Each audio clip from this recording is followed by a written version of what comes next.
To the show, everybody. Thank you And so rely. much for joining us. This is the movies we like film board, and we are here to discuss the. I don't know if you've heard of it yet. It's the Bourne Legacy new movie just came out. We're pretty excited about it, as far as I know, and we're going to confirm that with the lovely and talented Steve Sarmento. Steve, thank you so much for being here, my friend. Oh, wait, I'm in the wrong podcast then. You gotta... What? Bourne Legacy, what? And on to Mike Evans. Mike, sir. I love it. I think it's wonderful. Mike will be speaking quietly this evening, and Chadd Stoops is here with us again. Wieners are fantastic. And my favorite role model, Andy Nelson. Andy, hello, sir. Otherwise known as number 5. Number five. That's right. Nice. And so we're talking about the who's beeping? Is that somebody? Somebody's having it's Chadd. It's probably That is Chadd. not me beeping, no. Who's got the tricycle bell? The Bourne Legacy came out yesterday. This is the fourth the fourth film in the Bourne series, and we have been talking about the Bourne series leading up to this point. So and Andy and I have been way too obsessed with the whole series. I'm very excited about it, and so now we've decided to bring it to the table. You guys have all seen the Bourne Legacy. How'd they do? Who would like to begin? Anybody? I'm going to call on Chadd. Mostly because he has his mouth full. And Chad's a charmer when he has to talk through chewed food. He's also frozen. I'm trying to be polite. That's even better. Is that now a tradition that we can only talk to Chadd when he's got When he's got his food? mouth full. That's exactly right. Exactly. Look at him. He's taking another bite. He's gone to about 7 frames per second. So that's not. I have. All right, Chadd. What do you think of the movie? Seriously, how did it hit you? You've already been making fun of the blue pill and the green pill. Are you really think this? Well, this partly. Okay. Can I begin like this? I just want to say one thing that I really enjoyed about the movie before we go into it. Okay. And this is serious. I really wish that they had more of this in other movies. I wish they had more awkward scientist fights. That was the first I'd ever seen, and it was so brilliantly done. You have the awkward scientist going with the gun who holds it like he's holding it with his left hand, and then guys who have moved their arms and legs like that maybe for the first time in their lives, and they're running around. It looks like a Gary Larson. And everybody's getting shot, and no one can save them. And it's just fantastic. The suspense was killing me. You didn't know what was going to happen. To these poor scientists. To be clear, you are talking about the horrific shooting in the laboratory, comparing it to a Gary Larson cartoon, right? It was awesome. It was the best part of the movie. This is what happens on the other side of the gifted and talented door, the cartoon. Like, if he could actually open that door, terrible surprise. But because you got all the guys that actually know anything about guns or how to save people on the other side wanting to get in on it, and they can't. I mean, it's fantastic. I mean, you all agree with me, don't you? You remember this part, right? Mm-hmm. It was great because you saw them trying to walk and run at the same time. They're trying to move their arms and run and move, and they're scientists. They don't do any of that. And it was just so great. And yeah. Anyway, that was the best part. And that's the best part?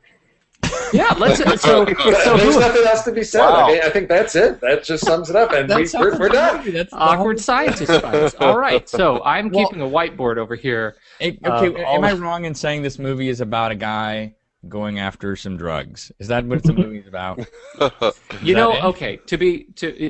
Absolutely.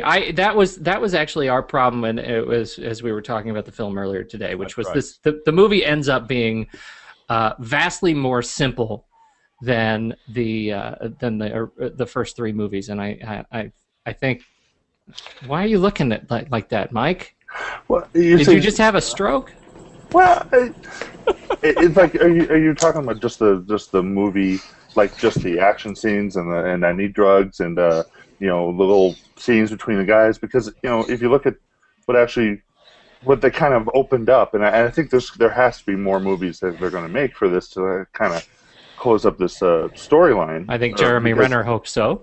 Well, yeah, of course, but I mean, it kind of opened up like so much more of all the other little projects they got going on. It kind of opened everything else up. It was more. I thought it was bigger in scope than the Bourne stuff. Than the other movies. Bigger in scope. Okay. Not the movie itself, but kind of what it addressed, because it had so much of the third movie in it. So this movie was kind of going on same time as the third movie, right? And so you were kind of, and I just happened. I took a cue from one of your posts, which was, you need to watch all the first three movies all together, which I did, and right before I went to go see Bourne Legacy. So literally, I saw all four movies, like within a 9-hour, 10-hour period, and it was like one big movie, and the fourth one kind of fit right into it. I mean, it kind of opened it up, like. It's not that just was Chadd brilliant, Stone. Right? That was I thought that was a wonderful first act. I thought that was a great way to get you back into the movie, and especially for those who haven't seen the movie in a long time. I thought that was a really elegant way to illustrate what's going on in the politics of it. Well, it really set up the sort of the stakes of what was going on in this story, because we see, his whole world is disintegrating. They're eliminating that program, and they use that great opportunity to leverage the Bourne ultimatum to set up why are we going to take all this away from him? Why are we going to put his world in jeopardy? Well, it's something you're already familiar with. Right. So that was something that I found really interesting. I mean, I looked at this movie as sort of an origin story. We've got this new character. Mm-hmm. What is his world? Mm-hmm. What are the stakes? And the blue and green pills, that whole quest it set up what his vulnerabilities were, and his quest to sort of remove those so that he can be sort of this complete whole person. Where does it go from there? Do they do another movie? I don't know, most likely, but I found it sort of like, let's look at an origin story for this person, and we just happen to have the inciting incidents be this sort of events in this other story that we're already familiar with if you've been watching the Bourne movies, which I thought was a nice approach. So it was something that I had seen in the trailers, some of these pieces, and I thought, okay, how are they tying these two films together? And I thought that was a really interesting part, because there wasn't a whole lot going on with him. He's in Alaska. He's doing this sort of little penance through this little scavenger hunt, but while that's going on, we're seeing all the fallout happening from what Jason Bourne has done. I thought, okay, once he gets going, he's going to be entering a world where, it's falling apart. I thought, what a great way to introduce this character. His world is crumbling beneath his feet as he gets into the real world. And I like the fact that, to a certain extent, this wasn't okay, we couldn't afford Matt Damon anymore, so let's go ahead and try to redo this with a different lead character, right? It was very well, in my opinion, thought out about how they're going to, they didn't just shuck Bourne into the trash can and ignore him anymore. It was all part of the same story. We just have to be focusing on this little piece of it now, and which, so there's like 3 programs now, 4, now 5, now 6 of them. It's like. So I think if anything, we've learned that there is always another program. Yeah. And the names get progressively worse. And it's just a random string of letters together, and we're just going to throw them out. Yeah. I want to see what the Emerald Lake start adding people are doing. At the end of them all.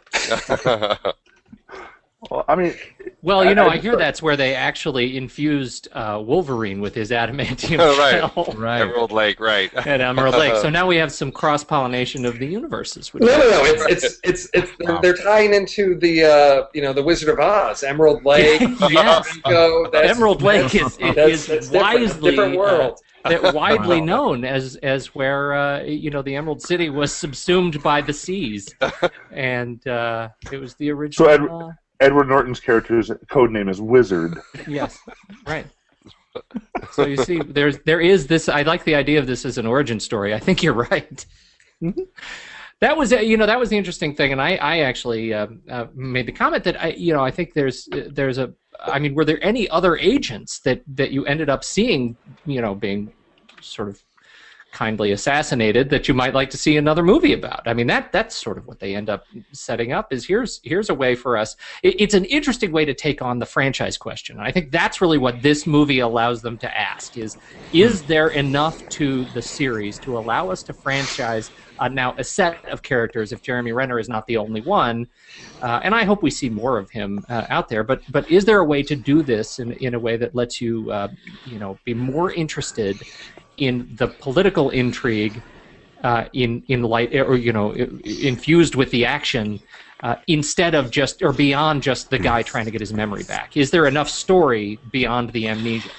Well, I think what you were I think that is a very interesting idea, and the idea of being able to take any of these operatives and enter this world of Treadstone, Blackbriar, all of these different programs. You could find ways to tell the political story through any of the agents, and honestly, you could go through. Sometimes Andy's points aren't that good. Films. Am I back? Yeah, now you're back. So do that now. Do that thing again, because we liked it. So, well, how much did you hear? So go back through, and you could do this with any of the films. You could go back through any of the films and do this with any of the operatives from them. You could go back to the Bourne identity. Precisely. That's awesome. Can I finish? Okay. Can I finish for you? You could go back to the Bourne identity. You could do a story with Clive Owen. You know what? That's he's on my list of best friends I've never met yet.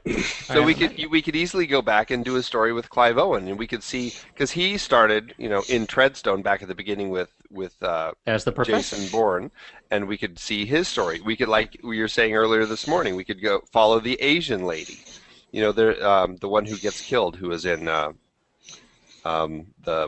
program that Aaron Cross is in. Outcome, yeah. So you could follow any of those people, and it'd be very interesting, or follow more of Jeremy Renner. Regardless, I think the overall story of the government and this NARG, or whatever the corporate, the company that's controlling all of that sort of stuff. Mm-hmm. Don't make like it didn't happen. Pretend like the way that mm-hmm. There we go. Mm-hmm. The way Totally, yes. Yeah, everything you said. That's why I'm President of the United States. See your point. Well, I think that is that I think is the question. That's the franchise question. Is there enough story in this to actually carry that? Okay. And I think there probably is. But is it Jeremy Renner ends up being the kind of bridge character to get us over there. What do you guys think of Hawkeye? Did he carry the film well enough? Did you like watching him? Yes. I like watching him. I just think that he's like the other. I mean, he's a really, I think kind of like how Jason Bourne was. They're just really nice guys. They're always nice guys. They're always nice. They're always. Jason Bourne was a nice guy, down to earth guy, and he had all his abilities. I guess I don't understand. Because Jason Bourne's character, he comes from a place where he doesn't know who he is, so he's just a guy. But then this guy, Jeremy Renner, has been through, and I didn't follow that in the beginning. They obviously got him from something, and he didn't come across very, his character, I guess, was sort of coming from a place where he wasn't either secure with who he was, or he has some sort of background like that, and then he is thrust into this program. But I guess. He did a good job with the fight sequences. I didn't feel like he was there was enough script for him, or there was enough story. It's a simple story, but I don't know. Like the Jason Bourne series was made sense to me. I watched it last night, the first one, and even all the things where you get people lost. Like how do they find him, and where is he? When he gets lost in a shuffle, this is seems impossible. He gets lost in a huge crowd of people. And he's always found by the police, and it doesn't suspend my belief. It doesn't carry me along like that. I had to really suspend a lot of disbelief for this movie for me. I couldn't I didn't follow it like that. That kept me believing that he had, he could do this or this could possibly happen or whatever. Jason Bourne, however, as he's figuring himself out, you kind of want to know what it is he's figuring out. Whereas Jeremy Renner, I was trying to figure out why I'm following this guy around. It's cool that he can do all this stuff, but he's just trying to get. To me, it was just about him trying to get the drugs. Well, no, it wasn't about his drugs. It was really about his survival. I mean, he's set up they put him in Alaska because, the impression I get is he was starting to ask too many questions. I mean, obviously he has some doubts, and when he's in the cabin, he's asking a lot of questions. And the guy's like, you ask too many questions. You're too curious. And to me, that was setting up. Here's a guy who's involved in a program, and we have the Sin Eater speech. That flashback where it's like, okay, here's a guy who's asked to do things, and he's not quite comfortable with them. So we see that he's, sent up there, as punishment for not sending in his blood, not going in for his checkups or whatever it is. He's obviously pushing back against this because he's got some perhaps moral objections to what they're doing. Then, they destroy the system. So he's not going to have his chems. And yeah, it's about him getting his drugs, but it's more about, I need to survive, because if I don't have this, I'm done for. So it's to me, ultimately, it's very high stakes, because without that, he describes to a certain extent what's going to happen if, his sort of cognitive capacity disintegrates.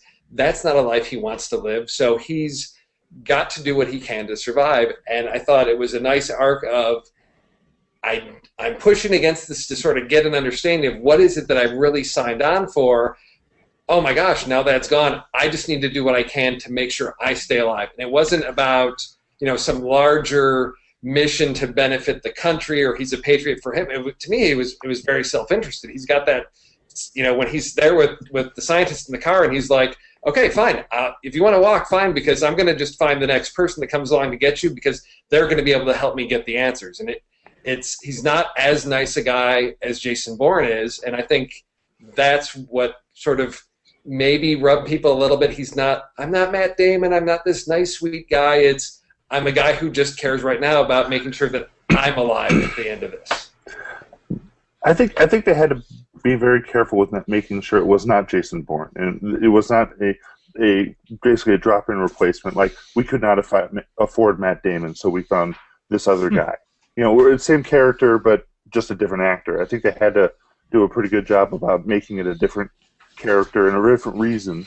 There's like things like Bourne was brainwashed, and I don't think he was. I don't think the guys in the second program, they seem to be a lot more aware of the fact that they were doing things in a program, and here you have to take these drugs, and they were just a lot more, I guess you should say, normal, where it seems like the other programs were more wipe the slate clean, and we're going to make these guys like machines, right? So you can see like each of the different programs has a different way of doing their thing, and for this one, I think it was very important that they did not make him seem to be like, Jason Bourne for the first 3 movies almost omniscient. I mean, he's like perfect. He does almost everything perfectly, and this guy didn't. And I think it was good that they didn't do that. Well, that's what I liked about the end in this one was, and I know Pete and Andy said earlier in the podcast, we had some issues with the end. What I found was nice was, look, he gets shot. I mean, he's still recovering from this whole like viraling out thing. He gets shot in the leg. He's nicked in the arm. He's on the borderline of consciousness. So yeah, I actually enjoyed the fact that the sidekick wasn't just baggage to be dragged along. She's the one that actually, steps up and, yeah, okay, it's a boot to the moped that sends the guy into the column, but I enjoyed the fact that we have a character who's vulnerable. Jason Bourne, it's like, yeah, he's untouchable. As Mike said, he doesn't make mistakes. Here is, I'm shot, and I'm about to pass out, and if I didn't have this woman with me, I'd be toast. And I thought that was a nice change, because it really showed the dependence that I'm hoping they're setting up between the two, that he really needs her as much as she needed him to help her survive this. So I enjoyed that ending, because maybe it's because I've got 2 daughters that I enjoy seeing female characters that have strength, that are assertive, that can take charge of a situation and aren't just sort of the baggage that gets dragged along because we need to have something for a female actress to do. Well, but wouldn't you agree that agree to disagree? I prefer the baggage. No, of course you're. Of course that makes sense. But here's the problem, and this is maybe I didn't say this, but I'm sorry to interrupt you, Andy. I feel like the challenge is that I've been set up. My expectation has been set around this guy who can do anything. And I love the idea of that program. I love the idea that program exists to create these guys who can figure something out. Like the novelty of the character is that they figure something out. They're this incredible sort of Swiss Army knife of abilities, and I want to see that unfurl when the stakes are the highest. And that was my problem with the motor. First of all, I thought the motorcycle chase was weak, but the climax of the motorcycle chase, I my expectation was that this character is going to whip out his bottle opener and have that be his next trick, and I didn't get that. And so, I would say, to your point, had maybe this been the first movie of the series, and maybe that's what I have to reset, is that this is the first movie of the next generation of that series, and maybe this is the kind of vulnerability that comes with the outcome agents, and the government is creating a new, kinder, gentler super soldier. But there is something to be said, though, for a protagonist who doesn't resolve the final conflict in a film, though. And I mean, it's exactly what you said last time about Dark Knight Rises. Right. It's when your protagonist, who is the one who is the character in the story, who is the primary focus, trying to resolve the conflict in the story, when they end up being the one who doesn't resolve that conflict at the end, it does deflate that a little bit. And I totally agree. I'm very happy with the fact that they had Rachel doing the little stunts that she did. But if they had moved those elements of her smacking the guy with her helmet and then kicking his motorbike, if they had taken those... Okay.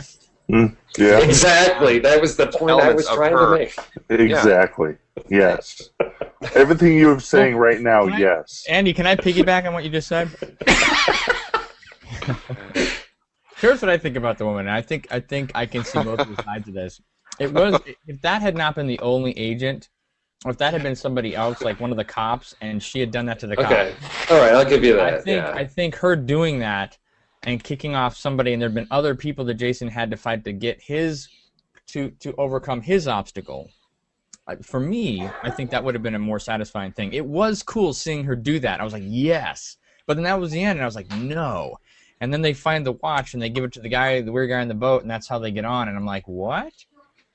I think of everything in terms of Virtua Fighter 3D. And this was very much a boss battle, right? I mean, this was the was it really? Yes. It was the boss battle, really? I mean, because if you look at what.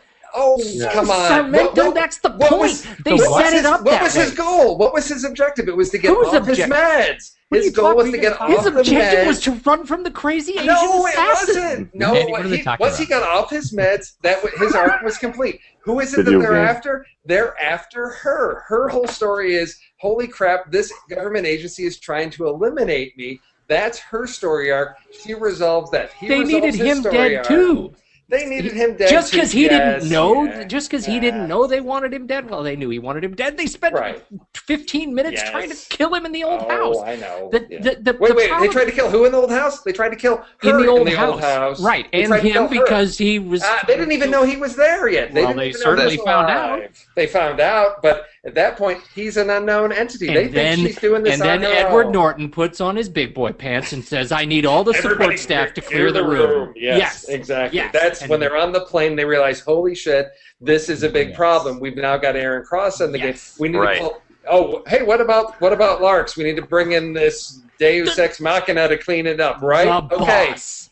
Yeah, that's the boss. And I think Andy said in the podcast this morning, that boss, he wasn't a boss. He wasn't. He wasn't. No, he was a whippy boss. Here's what I have to say. If the sidekick can take out the boss, he's not the boss. Exactly. He's the sidekick boss. So who was the boss? The guy, the melee boat driver. Ed Norton, and that's why we have a sequel. The boat driver is secretly the boss. The boat driver is actually the kid. It's a great setup. On a motorcycle, he wouldn't have gotten kicked into no pole. Kicked into no pole. I like that. No, he wouldn't. Oh, no, he didn't. That Larks program sucks.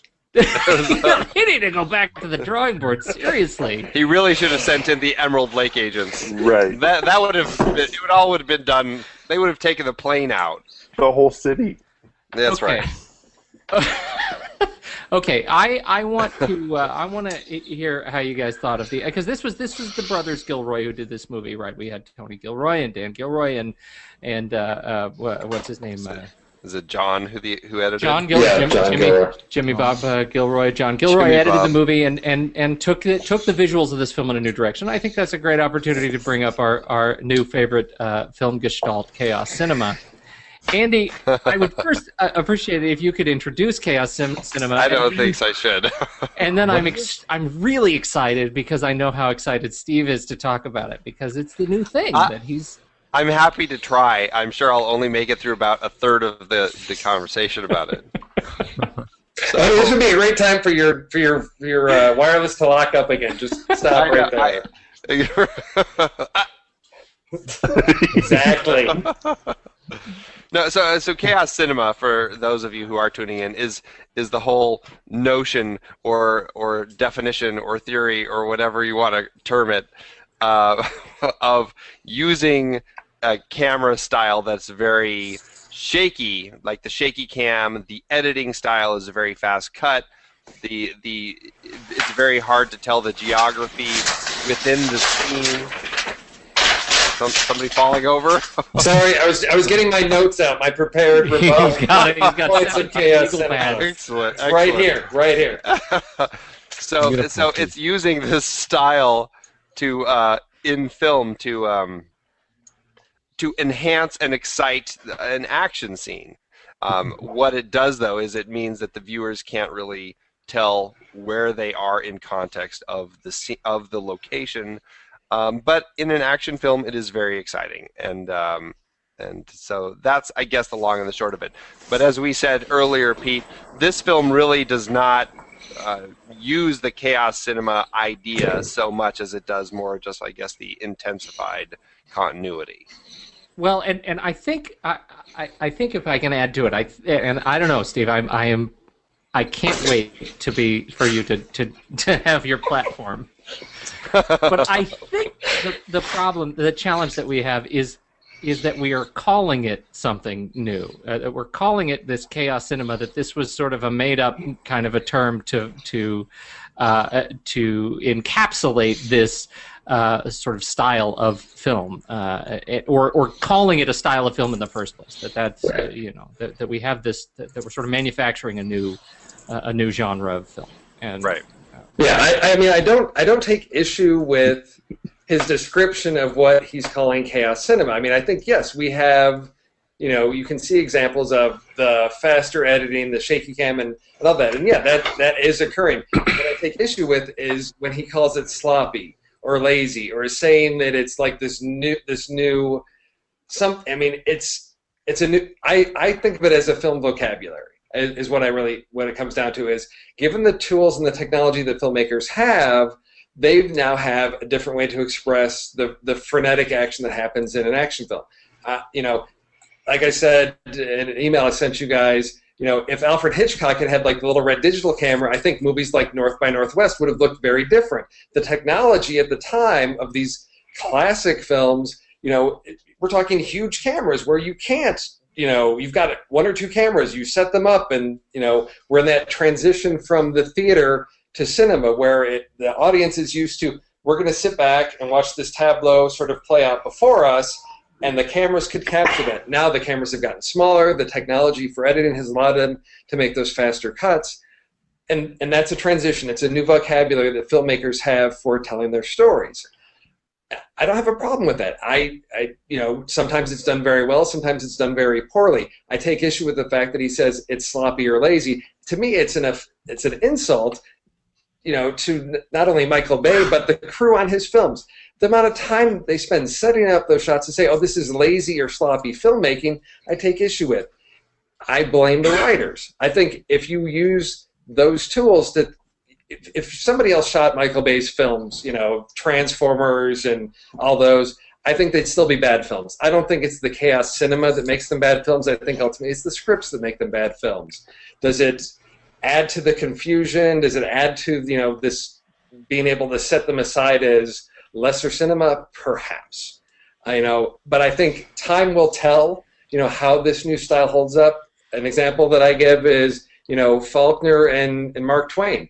They and James Joyce. They took the novel in a new direction. You have these long sentences, for James Joyce and for William Faulkner, long rambling sentences that were new to audiences. Did they struggle with them? Yes. But now we celebrate them as great works of literature. Mark Twain capturing that Southern dialect in the dialogue was something new. Is it difficult? Did people have to struggle to understand what people were saying? Yes. But we didn't say, oh, he was a lazy writer. He's a sloppy writer. So that's mostly my issue. I think it's great tools. I think it's something that we're trying to figure out how it works well in cinema. But what I find interesting is he's picked on that. It's like, oh, look, here's this. And I think, Pete, in one of the previous podcasts, you talked about the Hurt Locker and the excessive slow motion that we're getting. How come we're not going back to talk about Bullet Time and the Wachowski brothers? No, you don't get to have. That was the thing I was going to say. No, because I'm in your head. That's why. Because how come we're going to pick on KS Cinema and say, oh, but we didn't say that. Oh, Bullet Time created a new type of storytelling where we have this ultimate slowed down action. Speaking of trailers, before the film, I saw a trailer for the new Judge Dredd film where the drug allows them to perceive time at 1%. So we're going in the opposite direction of where things are really slowed down. Now, is Mr. Stork going to write a little essay about, the lazy and sloppy filmmaking of the extremely slowed down cinematography? I don't know. Well, you're right. I mean, here's the thing. Any tool that a filmmaker can use can get used sloppily. Right. Just like any tool, for anything, photography, painting, whatever it is, playing an instrument, it can be done sloppily. And these tools can be done sloppily. And I do think some of the examples he brought up, and I agree and I disagree about. Exactly. Boring conversation anyway. The quality of the film. But what I was saying, there's definitely some bad films in there. But just because all of the people working on the set and putting a lot of energy and hard work into making the movie, just because they put that energy in does not make it not sloppy. And I'm not saying it's their fault. I'm not saying it's the writer's fault either. It's specific choices that the director and his. I'm just gonna finish what he says. But team are making the style his plaid pajamas. And the director and his team and the style they want to shoot it in, they can choose to make it. They can really think about it and come up with a really unique way to do it, or they can just kind of go at it the same old way. And we all know people have done that before. We've seen plenty of movies that have been done, and it's not that great because they're using the same tools in ways that aren't very exciting. And that does speak of sloppy cinema, regardless of how hard the people on the set worked to do it. Okay. I've worked on plenty of sets with people who are in complete disagreement with everything the director's doing, but they're doing their job, they're getting paid to do it, they don't care, they're not the one, they always say, hey, I'm not the one whose name's up there as the director, so I don't care, I'm getting my paycheck. Okay. Well, I think it's okay. Mike, go ahead. I know you've been. I just want to say one thing from a viewer standpoint only, not from anybody who knows how it's put together. Some of the time, and I'm guilty of it. Some of the time, it looks unplanned. It looks a little like the shot wasn't planned. No, I can't finish what I was going to say. I'm sorry. What? It looks a little bit like it's unplanned, and like, oh, hey, we'll just cut it together and make it look good, instead of like if you have to set up the shot, and you have these shots that the camera is rolling and it's not cut the whole time, and they have to take the stories about how this takes so much logistics to get these shots done, and they look, well, you can see it, you can see all the effort that goes into it, and I don't think when you have things like shaking around like crazy, and you can do digital editing on a Macintosh to splice it all together into a movie, it looks that way. But not denigrating that it might take a lot of work going into it, but I think that's the impression it gives sometimes. Well, I think we have to get back, particularly in the context of the Bourne series, we have to get back to what the Bourne series does well in terms of the stylistic choices of the editor and the cinematographer and the presence of the camera in the action scenes, and how that progression builds through the first three movies. And Paul Greengrass, who tends to be a rather frenetic kind of visionary in terms of his, and I don't like those movies as much visually. I find it hard to get through, but the style challenges the visual preconceptions of what the movie is supposed to do, and it uses those tools and the quick cutting and the shaking cam to increase the intensity of the visual, and ideally to move the story forward by creating the overall sort of emotional tableau of the Bourne films. And this movie, Bourne Legacy, changes that. Yeah. Right? How has it changed? Yeah, no, I mean, I agree. I'd say Paul Greengrass, probably to a fault, takes the idea of form follows content.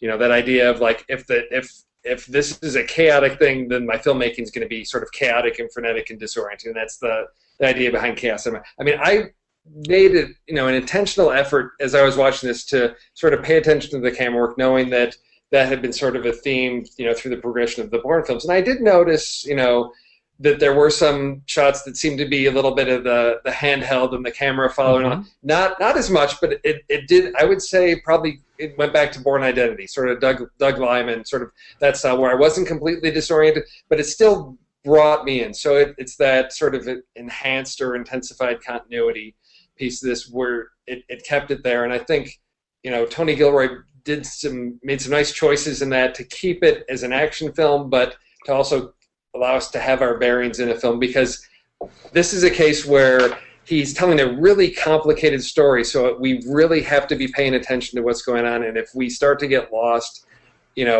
because of the camera work, we're going to lose the thread of the story. And this was one where there was so much going on, so many threads to keep track of through the first 3/4 of this film, that the camera work couldn't become a distraction to us. And I think he did a very nice job of balancing that. Totally agree. I thought just the motion of the camera was oh dear.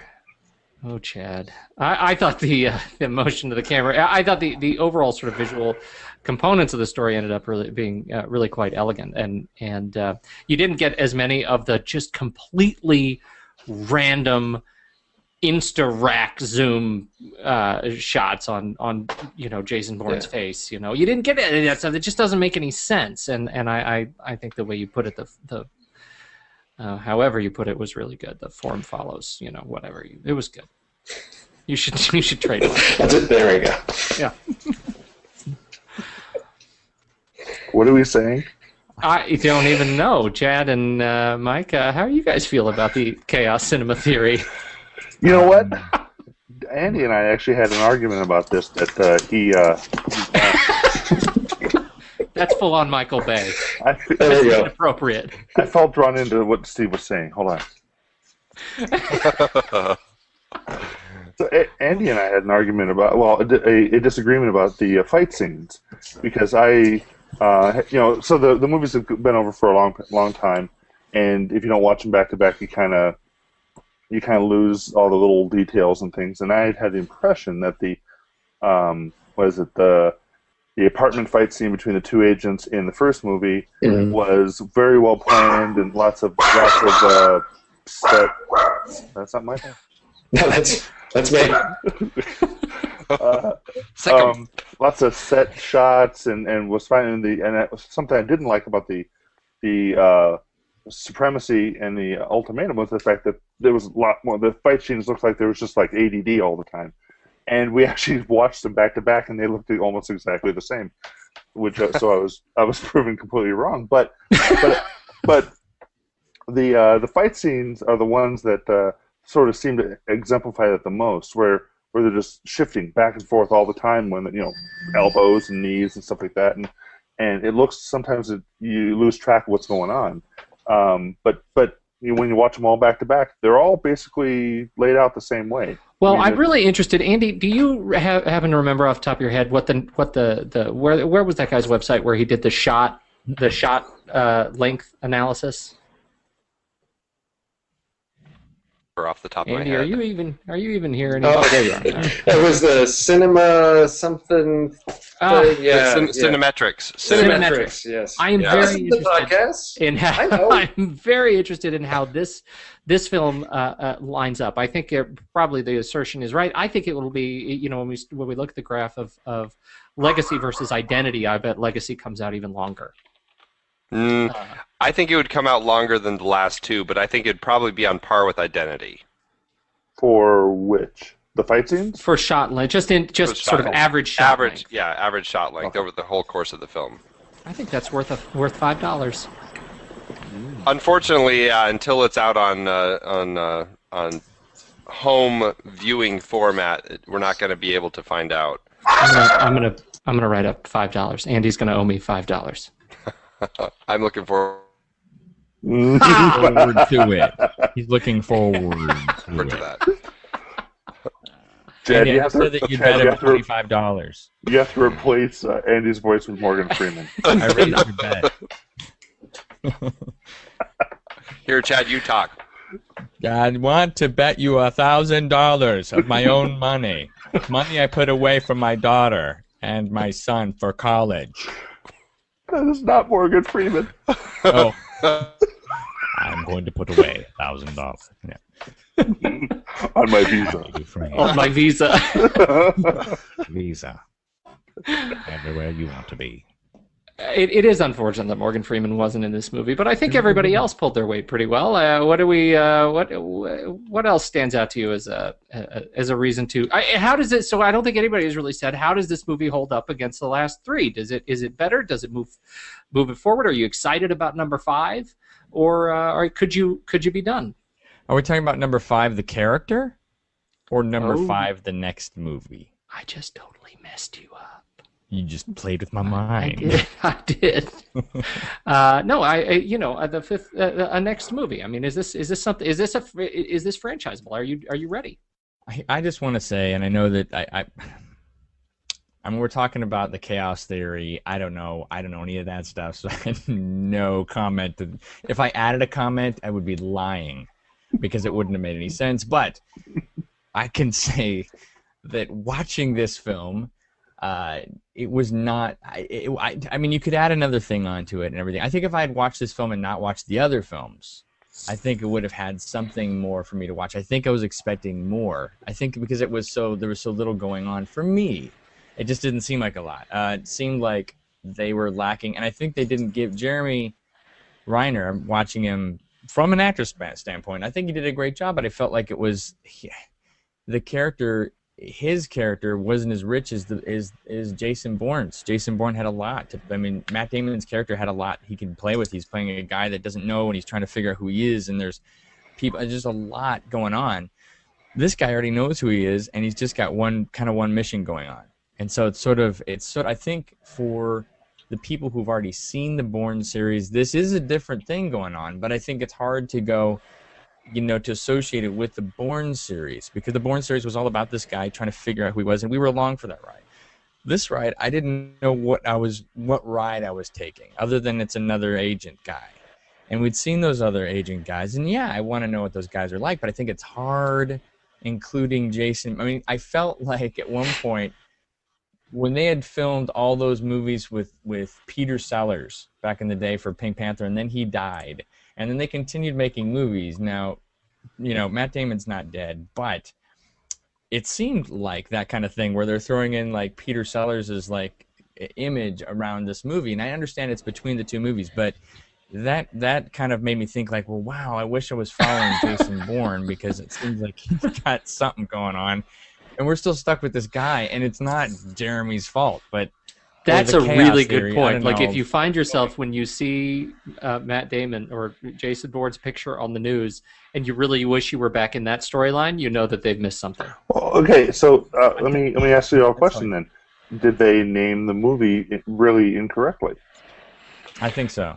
They should have called this guy Bob, the guy with the pill problem, and he knows kung fu. I mean, because it's from a storyline standpoint, it's right there next to the ultimatum, right? and they're tying it in with the new actor, but except for the title and a wood carving on the underside of a bench and was a dorm bench seat and a couple of photographs, it had nothing to do with him with Jason Bourne at all. So I think maybe that's why you're expecting to be more Bourne stuff going on, and there's really none. Well, it's called the Bourne Legacy, right? And so you're going into it going, I mean, as a guy who, if I was the guy that knew nothing about any of the books, right, or if I just knew about Jason Bourne, I'm coming in going, the Bourne Legacy. I'm wondering what this guy forgot about. Like, the legacy is actually amnesia. It's all like what is it about? Like, and so when you go in and you're like, he's carrying on the legacy of Bourne. But he doesn't even have he's just not, I mean, I didn't even know his name at the end of the movie. It was 5 or something. What was his name? James? Aaron Cross. Aaron Cross. Oh, Aaron Cross. Okay. But I don't know. I guess that's what were you guys, I guess you guys said you were following a story about a guy that was trying to escape and get these pills and try to save her too. But I guess not trying to compare, but like, did you not feel at all that you were expecting more layers to the film? Or were you just kind of like going in going, well, I'm just going to separate myself from the other Bourne films, I guess? Well, I think the perpetual danger that they have of continuing a franchise like this is we're following these government spies that are assassins and they kill people. And Jason Bourne is a very unique situation because he essentially was a clean slate when we started his trilogy. And we learned what evils he had done over the course of the 3 films, and we saw him come to terms with that. And as his eyes were opened more, it became a darker story as he had to, acknowledge the awful things that he had done and be able to move forward from that. But it was a redemption story. Those 3 movies taken together, they are his redemption story. Why? Exactly. But now we're in this story about a guy who, sure, he feels bad about some of this sin eating that he's gone and done, but and then he's sent off to the wilds of the Yukon to jump in the lake and have fun in the water and stuff and fight wolves. But all in all, it's like he willingly went into this program. He knows what he's done. There's not that level of redemption in this sort of character, and that's Chadd, I think that's what you're missing from it. There is nothing for him to redeem. You're right. I mean, he's after drugs is what he's trying to do, and he's trying to stay alive because he knows this program is collapsing. But in the end, there's not a big sense of character growth. I mean, yes, he decides he doesn't want to be in the program anymore. But we all, I agree. He writes more on the same time. Mm-hmm. Right, yes. No, but okay, so I want to comment on Chadd's point because I think Chadd and I are in pretty much agreement on this. I think the first act of the film was very strong, and I really enjoyed the complexity that having the dual timeline that really worked well. And as soon as we got into the meat of the Aaron Cross story, I think it just got very, very simple, and I expected more out of that character. I'm with Chadd. I think Jeremy Renner is great. And I enjoyed watching him. I thought he conveys a sort of a really interesting kind of energy on screen. He's very charismatic, and I think he'd probably like to play pool with me. But I think in terms of the spectrum of kind of his role, it was.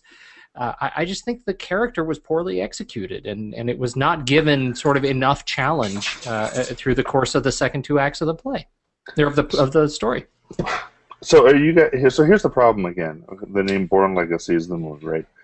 And you guys are expecting Aaron Cross's character to play the same exact role that Jason Bourne, the Jason Bourne character played in the first movies. That he is the character that the whole movie is centered around, and he carries the whole thing. So you guys are like sitting there going, well, he's not doing enough, and he's not really the more tortured soul that we're expecting him to be. He's just a guy getting drugs. Well, but there's so much other stuff going on okay, so when you watch all the movies together, you realize how how they play with subtlety throughout the whole series. They drop little hints and little things that they don't necessarily explain in that movie. And they were doing that the whole movie, like the whole Emerald Lake stuff and there's other beta programs. And I thought Edward Norton's character, what he was doing, which is conveying to the viewer why they're killing all these people, why they're burning these programs. I think he actually, even though he's sort of evil in a way and sort of a bad guy, you almost can kind of understand why they're doing what they're doing. Well, and to your point, his speech, his "I'm a patriot, I bleed red, white, and blue" speech, I thought was terrific, and the Sin Eater speech was terrific. I thought, God, I thought his character was just great. I really enjoyed that. Like I said, the complexity of the political stuff was fantastic. Which is why I think they're, you asked earlier if we're in for like the fifth movie and things like that, and I think if we consider that the third character, the second protagonist, or whatever you want to call it, the other part of the movie that is really interesting, which is all the geopolitical stuff and how the little pieces are moving, and the fact that Landy in one movie is the hero, and in one movie it's like it's sort of a villain, then turns out to be a good guy, then is a hero, now is the dupe that is going to get rung with all this type of stuff. And she didn't do anything. I mean, literally, it's just how we're viewing it as it goes along is really interesting. And I think the super guy who knows how to kill people in very interesting ways may not be the only thing that we have to focus on in these movies going forward. Well, is it possible, though, Mike, do you think this, because I agree with you on a lot of what you're saying. I think that, though, and what you're seeing also with all that is cool. But I think that almost covered up for the fact that there wasn't a solid story about Jeremy Renner, Aaron Cross, that pulled us into really caring about him. I think that stuff around it was really cool. Like I found myself watching that more than really caring about Jeremy's story, because you could have had anybody in there, any one of those guys running around trying to get their stuff, but the whole, there is a lot of stuff going on. You're right. You're like, what is going on? Like, why are they doing that? That's cool, and even Edward Norton's speeches and the way he came across, I thought was very excellent. The way he portrayed that character and what he was doing, excellent. I thought the boss guy was a little weak, but I think it did. Like, if you were just to look though at as you're watching it as a film as a whole, you look at those things and you go, well, that is really great and that is really cool. But then when you go, okay, why is Jeremy is here, but it's not. He's supposed to be the focus. His whole character, he's supposed to have like an arc and he's supposed to have a reason. And I guess when I was watching Jeremy's thing, and it's not like I don't think, like what Pete said, I don't really fault this on Jeremy, because I think he did whatever he could with the material he had. He was playing that character, but I don't think they gave him a whole lot as far as that his story where I was invested with him. I didn't care enough about him. I was interested in the stuff in this around the picture and what was going around it, but this is like the story that I didn't care about. I wasn't concerned with Jeremy's character so much, and I do think it's a writing thing a little bit in there, where they do have these other things that would pull the story along, but unless they have us hooked on the character, it's kind of he's more of a tool, and then it's really not about this Bourne guy. It's really more about this other story that they're trying to share, show us. And I guess I didn't hook onto that either. Well, I just saw those things as interesting. And I'm wondering if their intention. It's funny, because if they had done it very, very perfectly, if they had written it very, very well and done it with perfect execution, we wouldn't be asking these questions, right? We would know, because we wouldn't have to worry about it. But now I'm wondering if they gave the Rachel's whatever the doctor's character a lot more involvement than Marie was in the first movie, or the first series, right? Yeah. And so I'm wondering if they've done it they've split the protagonist a little bit, where they've made it, instead of it being Jason Bourne, one focus, one person, it's both of them. You learn a lot about her past and why she's there, and she's several parts. She's the reason that they succeed. And so it's instead of it being, you're expecting it all to be about Aaron Cross, but really it's about not an ensemble, but more than one character is the focus of what they're doing. I think that's an interesting assessment. I think that's likely true. Or the other sort of possibility is that they just didn't end up loving Aaron Cross as much in the writing process. He sort of felt abandoned a little bit. Like there is so much intention around the intrigue, and so it just felt like there was less intention around his part, and it's unfortunate because I think I thought the action itself was orchestrated pretty well. I really enjoyed the chase scenes, the running and climbing scenes. I thought that was great, and I thought one of the real high points, the sort of energetic high points, was when she sort of came to his rescue as the police were kind of converging on their hotel room, and she screams, "Aaron, run!" I was really moved by that. I thought that was a great way to jump into the next major sequence. Yeah. Well, see, Jason Bourne wouldn't have needed that, and I think that's where, like in the back of your head, you're like, I remember thinking that like 3 times during the movie. Well, Jason Bourne wouldn't have needed that. Well, Jason Bourne would have, MacGyvered him his way out of that, not requiring it. He would have thought ahead of that, right? So so I'm wondering if when they're doing the little writing process, is if they're writing the guy out and they're like, okay, this is too much like Jason Bourne, and they had to actually like engineer faults into his character, so that it wasn't just a simple, this movie's Jason Bourne. Yeah.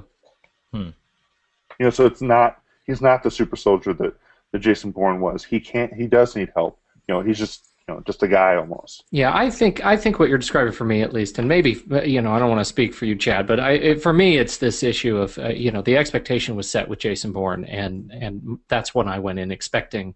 I wanted the action to be on par, and that expectation means I need that character to be more powerful than he ended up being delivered in this film. I'm just so glad that Mike agrees with us now. Thank you, Mike. I would like to make the cosmic my pleasure connection. I'm totally kidding you, Mike. In fact, I'm totally kidding. I'm not glad you agree. That's a total joke. The actual connection is that Alex Cross, who we keep confusing Aaron Cross for Alex Cross, is actually a character, a criminal psychologist in a series of books and movies, played by Morgan Freeman. Oh, there you go. Well played, sir. Except for the next one, there's another one called Cross coming out, which is actually played by Tyler Perry. That's right. No one. That's not as good. We will not be doing a show on not anything like Morgan Freeman. Okay. So what is the consensus on this film? Bruce Wayne. I feel like we have a jurist in Andy. He's just sitting there, kind of holding court. I'm so paranoid to talk because every time I start talking, it cuts off. Oh, you should have cut off right then. That would be perfect. It would have been. Go, Andy. Talk. Talk quickly. I enjoyed the film. It's probably my least favorite of all 4. I shouldn't say it's probably. It's definitely my least favorite of all 4. But the government intrigue, I find, across all the films to be, for me, the most fascinating element of all of them. And I do hope that they get to continue, because I thought it was genius how, like Mike was saying earlier, how they took the end of Bourne Ultimatum, and where Pamela Landy seemed like she was a victor over the CIA, and they turned that here, and all of a sudden you see how they're setting her up to take the fall. And it was a fascinating twist on that entire story as we got to see how it's really now playing out. And I really am looking forward to seeing where they take that in future films. And so the big question from the studio wants to know is number 5. Aaron. He did it. He cut off. I thought he was done, but he cut off. He's like an old man. He just says. No, I did cut off. I actually was still talking. All right, finish your thought. No, and then I was going to say the Aaron Cross element. It actually conveniently stopped right in the middle of my train of thought. There. Don't waste words. You don't have enough of them. Talk while you have a chance. The Aaron Cross element of it, while I enjoyed it, I wouldn't be upset if they left that behind and moved forward with a different agent, back to Jason, whatever it is they do, as long as they continue the story so I can see how the government conspiracy plays out.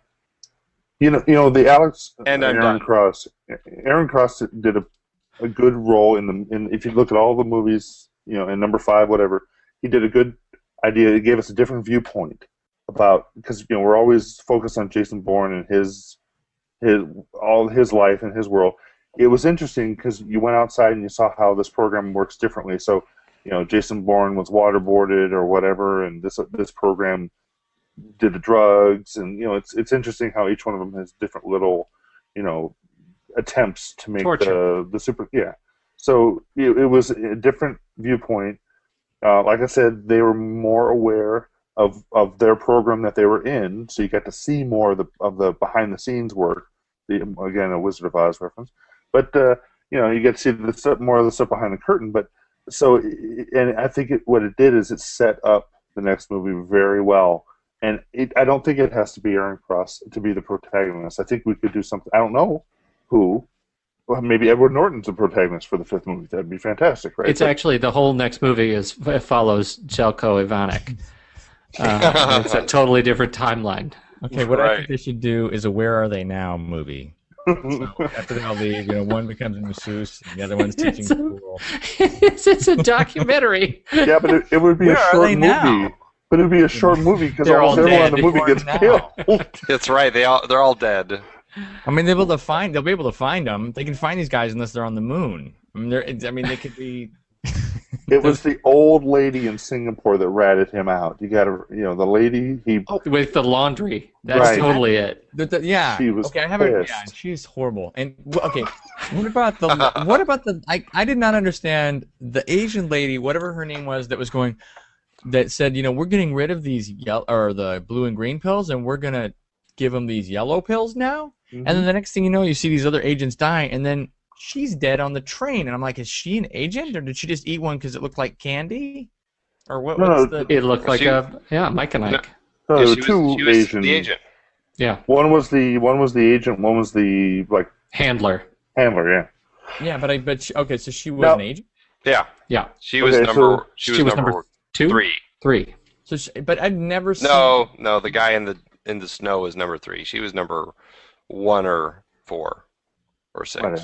Have they ever shown like any of the female side of these agents? No, and that was I think would be really interesting. She was the only one that we saw. Was that? But it was funny because you never did. They actually say she was number 3. No, number 3 is the guy in the woods. Okay. How do you know that?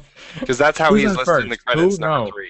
Yeah, he's listed in the credits. That's right. That's so we not have him listed fair. as number 2, number 1, number 3. But did they say Number that in the 2 is movie? the only one who they don't identify, and that's why I think it's what's his name, Velko Jovanek or whatever. Okay, but Except for it's not. We decided Zelko. because he would Yeah, have to I do know. his own blood work. did they ever mention her in the movie of her being whatever number? Right.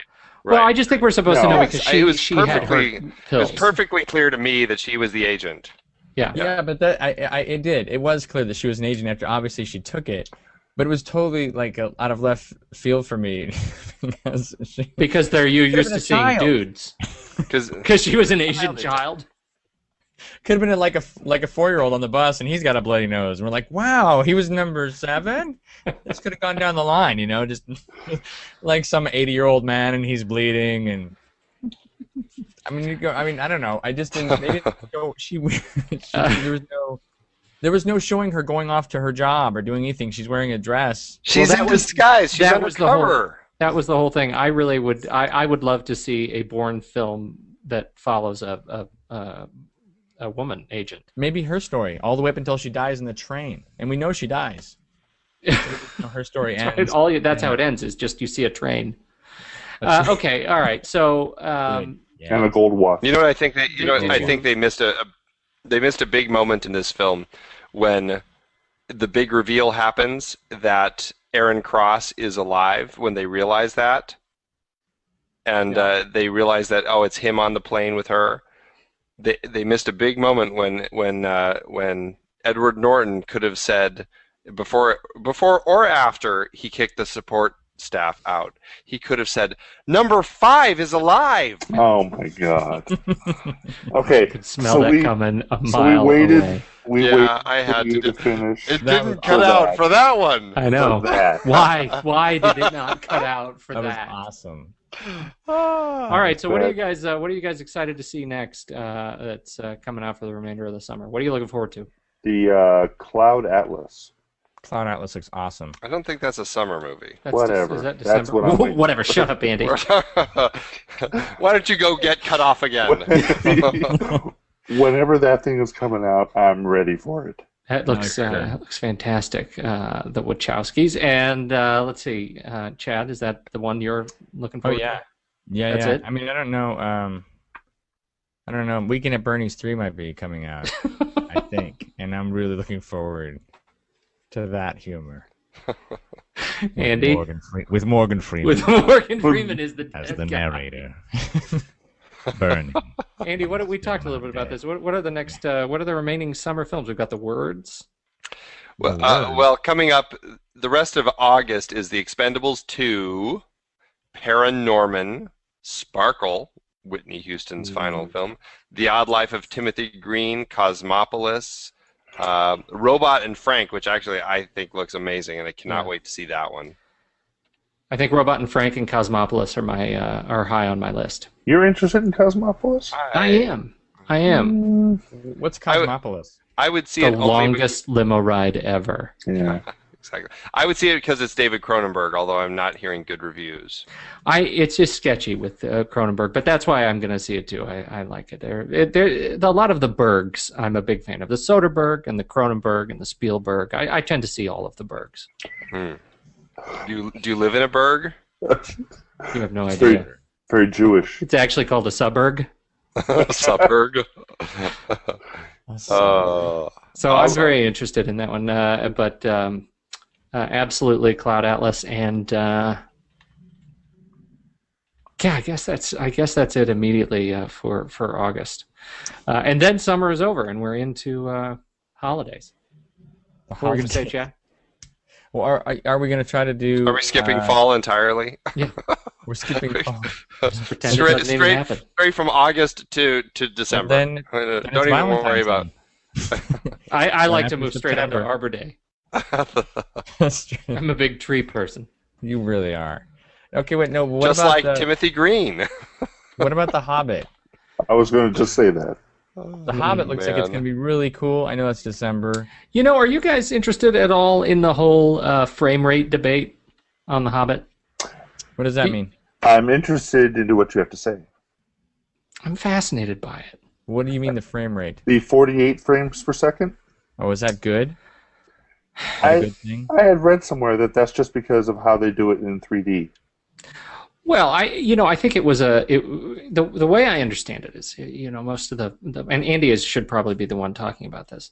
Agreed. Because he knows how talkies work. But the way I understand it was the challenge that these guys who do a lot of 3D are seeing is that as soon as you apply 3D to your film, it gets darker. The film gets darker. And one of the things that they found is that when you double the frame rate, you end up with a sharper, clearer picture in 3D. So if you're shooting in 3D, you up it to 48 frames per second, and you end up with a sharper, clearer picture. And when you go to the to the movie house, you have a what they perceive as a better image. But then he takes this film, and he's just gone. He just got pissed off. He just left.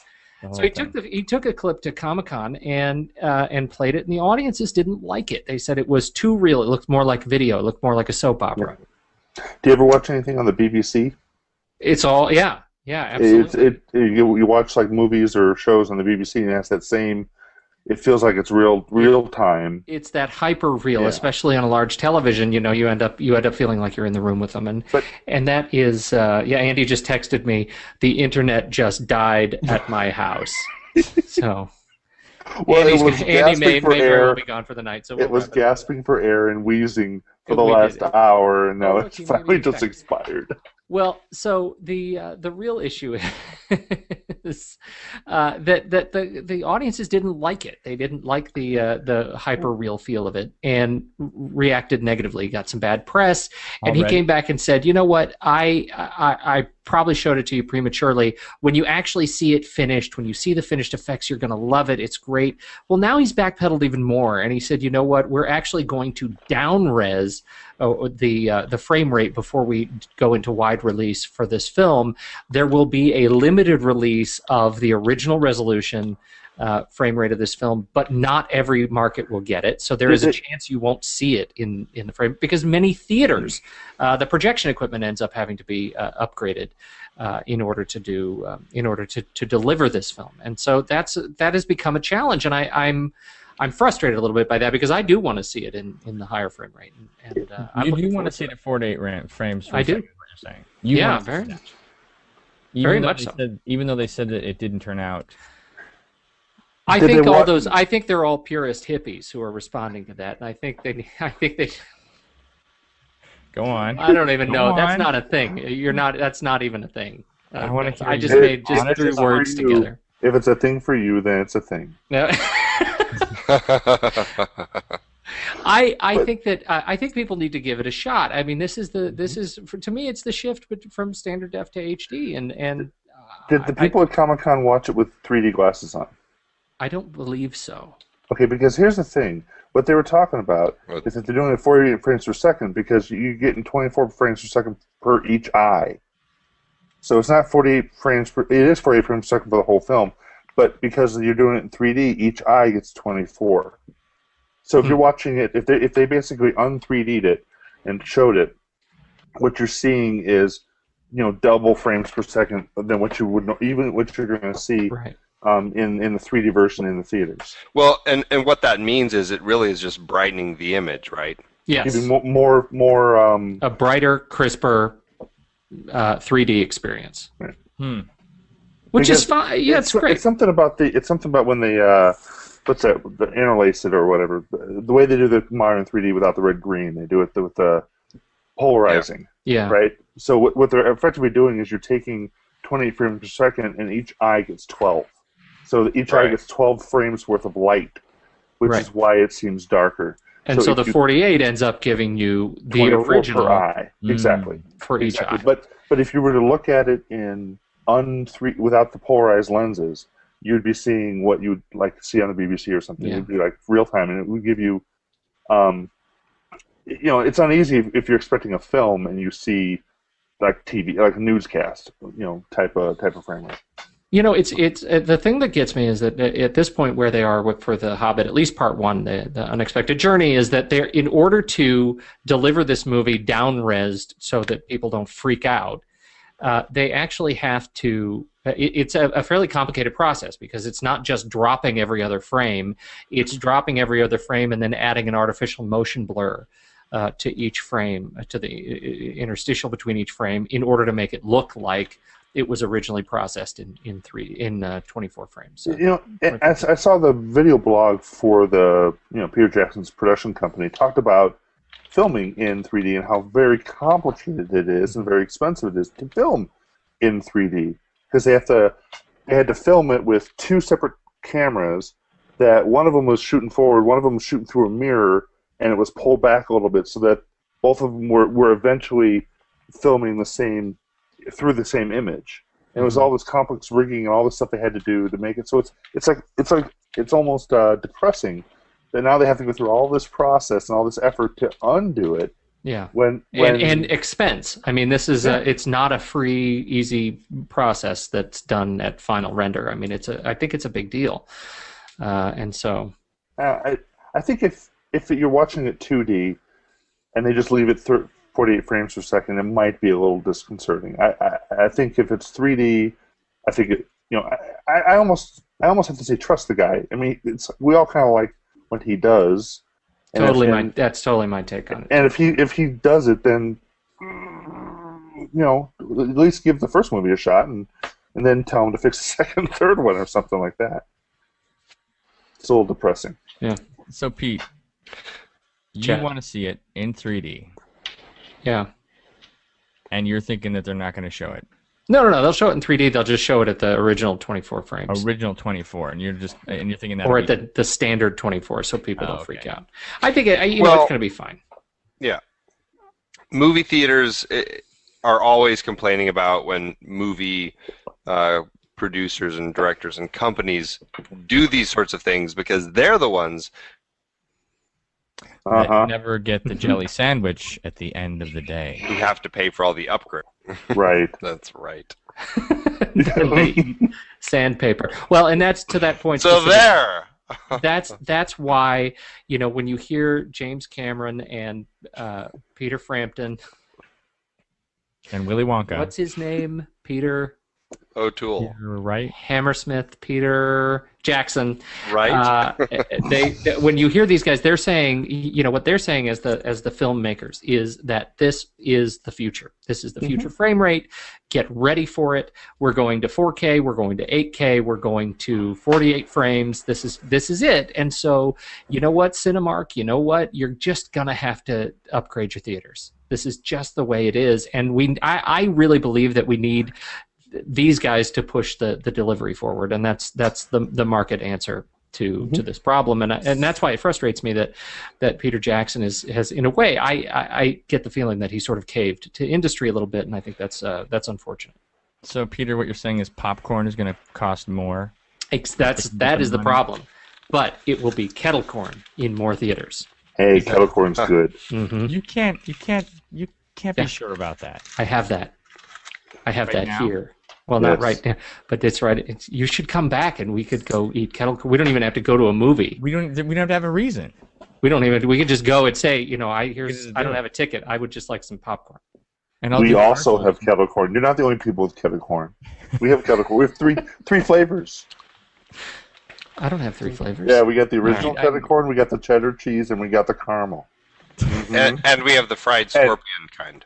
And no. You don't have fried scorpion. You're just making stuff up now. No, this is the best part. I can get a tub with all 3 flavors in it. You cannot. Oh, yeah. You're a fabulist. Oh, yeah. You are a fabulous, Mike. Okay, here's what I feel about this whole on-the-air thing today. Is you guys got to tell me that we're going to talk about stuff I have no information about, so I can like kettle corn. Yeah. Like, should we? I need to end the broadcast. The only thing. Okay. Yes. Hang on. You stay right. Do you want to do like a and thumbs up, like where we like the movie?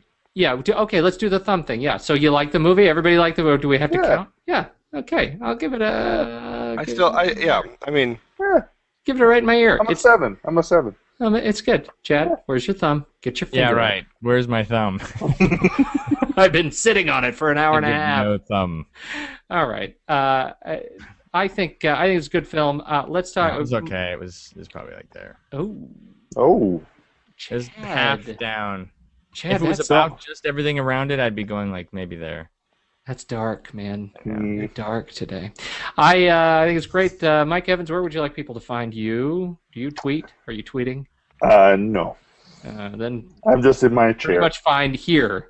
Come back here if you want to find Mike Evans. He'll be right here the next film board. So next time I'll try to get somewhere to be.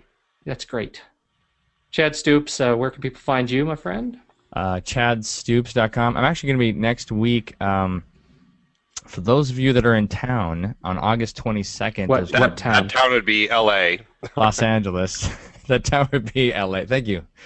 I'll give the address and stuff for those who are around, but there's going to be a live taping of a pilot series that I'm going to be maybe in. So a pilot called Anyway, well, I'll give you the information. Ooh, all right. So, but it'll be on your site at chaddstoops.com. Correct. It's called Sentenced for Life, and so I'll give you it's a comedy TV show pilot. It's a comedy about the Green Mile. It's a think Shawshank Redemption, but funnier.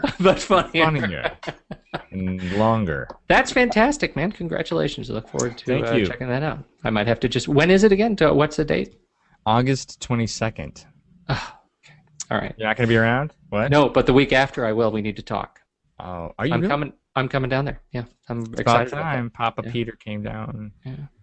Andy Nelson, please. Where can people? What are your digits? At Soda Creek Film, Facebook Soda Creek Film. Wow. It's the fastest thing you've said all night. Andy's gotten good at the handoff. All right, and you can find us all at rashpixel.tv/movies we like, or /MWL. I am at Pete Wright on the Twitter.